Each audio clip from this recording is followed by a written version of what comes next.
Dito tayo sa aming farm ngayon, sa aming mango farm. At nag-aalaga tayo ng mga native na manok. Matagal na kami nag-aalaga ng native na manok. Tinanim to, itong mga manggahan na to. Pero siguro ang pinakamarami namin naging manok mga nasa 20. Yan. Pero sineryoso ko. Yan. So inalagaan ko sila, tinutukan ko kung may mga kulungan tayo para sa mga sisiw.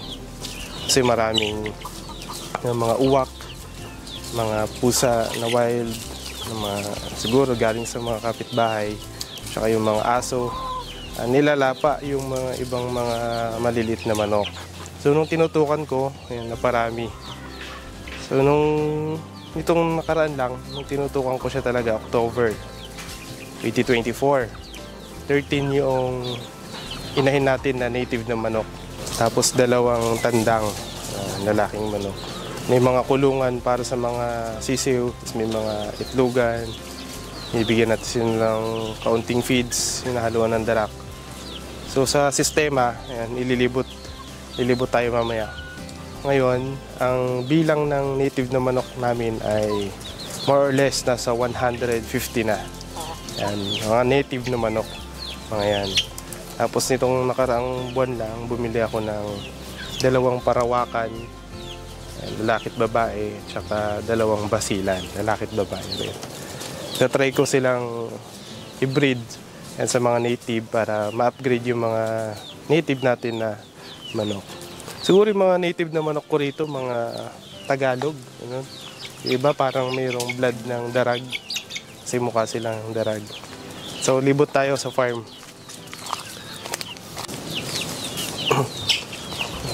Ito yung mga native nating manok. Ito yung sinasabi ko kanina na parang may bloodline ng darag, yung kulay. So, hindi ko sure. Comment nyo na lang. Comment below kung anong masasabi nyo, kung ano talaga yung bloodline o breed nitong mga manok na ito. Basta ang alam ko, nag-ilaga ako ng native.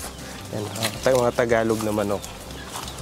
Itong kulungan na to, diyan ko kinukulong yung mga sisiw na nasa 2 months old. Ayan.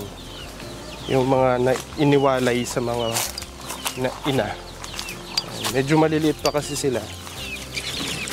Baka mayroong wild mga manok ng kapitbahay na habulin sila.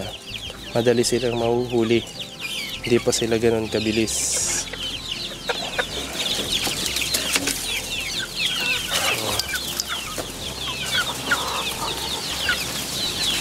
Ayan sila. Ito yung mga nakawala na talaga. Ayan, free range. Medyo maluwang tong manggahan namin. Kaya nakakawala sila, nakakawala. Para makakain ng mga damo, insekto. Mas healthy sila. Ayan, ito yung mga December itong mga sisiw na to. Umpisa. So ngayon, malapit na silang mag 1 kilo. Ito yung bagong bili ko lang din na Rhode Island Red. Pero may blood na siya ng native, sabi ng pinagbilan ko. Hinahanap ko yung mga Rhode Island Red na mayroong blood ng native, para matibay sila sa sakit. Tsaka hindi maarte. Kahit anong ibigay natin ng mga mumurahin, darak, kakainin nila. Yun sila. Kung napanood nyo yung first vlog ko, in-upload ko dito sa YouTube, makikita nyo doon na maliliit pa tong mga to. Kasi mga nasa 3 months pa lang yung iba, 2 months. O ngayon mga 5 months na iba. So ito yung mga inahin na may sisiw. Ayan, ito 2 weeks.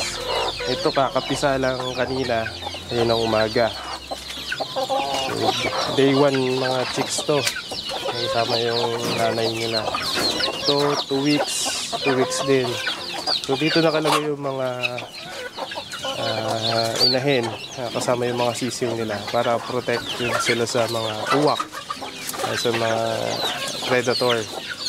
Mauubos kasi sila pag nasa labas lang sila. Hindi ako gumagamit ng incubator sa pagpapapisa saka sa pagpapalaki ng mga sisiw para tipid. Hindi tayo may gastos ng marami. Ito naman yung brooding box.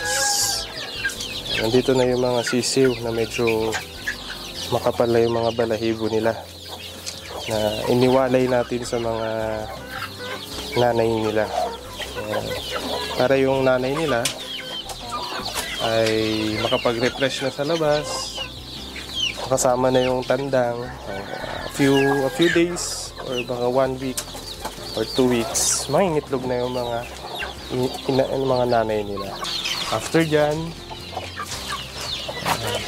after maalis doon sa brooding box, medyo malalaki na sila, mga 1 month old, 2 months old, doon na sila ilalagay sa mga maliliit na box na kulungan para maarawan sila palagi, mas scratch nila yung lupa, makatuka sila ng mga lupa o mga uod doon, may mga damo din dyan.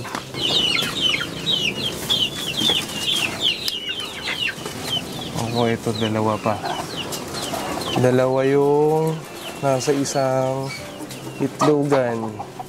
Ano kayang gagawin dyan? Hindi ko alam. Taruan nyo na lang ako kung anong pwedeng gawin sa mga ganito. Kukulong ba? Sayang naman, mangingitlog pa sayang isa. Ito, dami itlog.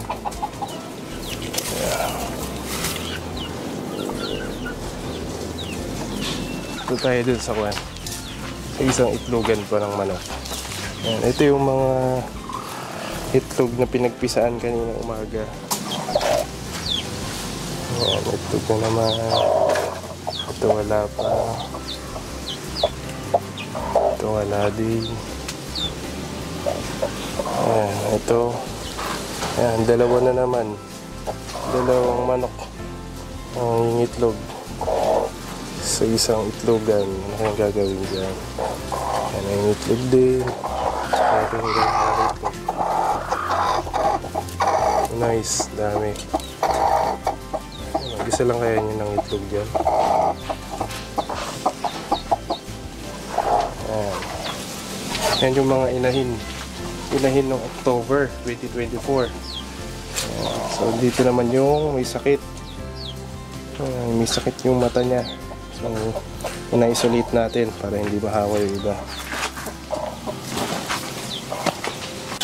Ito na yung mga manok natin na gumala. Galing sila dun sa malayo. Nag-hunting sila ng mga pagkain. Yan ang kagandahan sa free range. Tipid tayo sa pagkain. Kaya nilang mag-hunting.